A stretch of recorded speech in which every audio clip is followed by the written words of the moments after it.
नमस्कार मित्रों, सब्सक्राइब कीजिए हमारे यूट्यूब चैनल को और दबाइए इस बेल आइकन को ताकि हमारे लेटेस्ट वीडियोस की जानकारी मिलती रहे।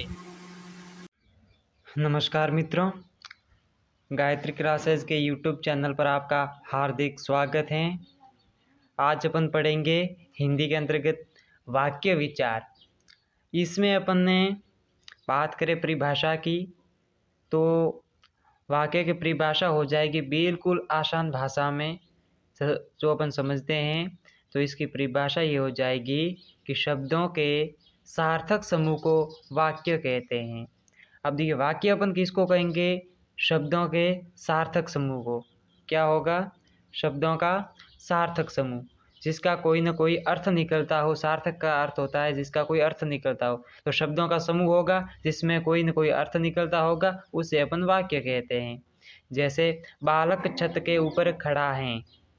बालक छत के ऊपर खड़ा है, तब इससे अपन पता चल रहा है कि बालक है वो छत के ऊपर खड़ा है।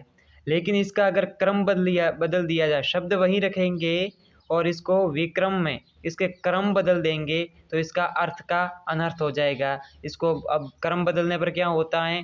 छत बालक के ऊपर खड़ा है। अब देखिए, अर्थ का अनर्थ हो रहा है क्योंकि छत है वो बालक के ऊपर खड़ी कभी नहीं होती है।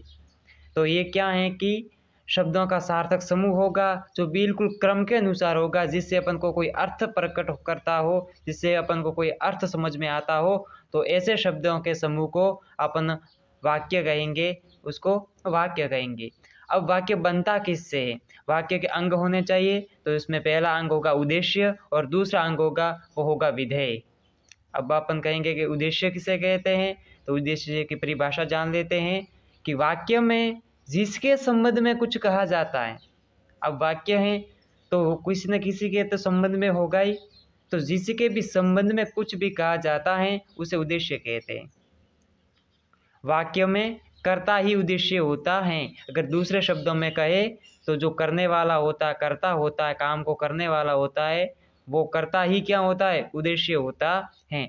जैसे उदाहरण से समझिए, दादाजी ने पूजा की। अब देखिए, पूजा करने वाला कौन है? दादाजी। अब करने वाला दादाजी है तो कार्य को करने वाला हमेशा कर्ता होता है और कर्ता ही उद्देश्य होता है। तो वाक्य का पहला अंग हो जाएगा उद्देश्य। तो उद्देश्य अपन किसको कहेंगे? वाक्य में जिसके संबंध में कुछ भी कहा जाता है उसे उद्देश्य कहते हैं और कर्ता ही हमेशा वाक्य में उद्देश्य होता है। दूसरा उदाहरण देखिए, लड़के खेल रहे हैं। अब खेल कौन रहे हैं? लड़के। किसके संबंध में कह रहे हैं? लड़के के, क्योंकि खेलने वाले लड़के हैं। तो ये लड़के कौन है? कर्ता हैं, खेल को खेलने वाले हैं, काम को करने वाले हैं। तो लड़का ही क्या है? उद्देश्य। तो इसका पहला अंग अपन को समझ में आ गया कि वाक्य बनाने के लिए अपन को उद्देश्य ध्यान में रखना पड़ता है। और दूसरा अंग आता है, वो आता है विधेय। अब विधेय की परिभाषा भी जान लीजिए कि कर्ता के संबंध में कुछ भी कहा जाता है वह विधेय होता है।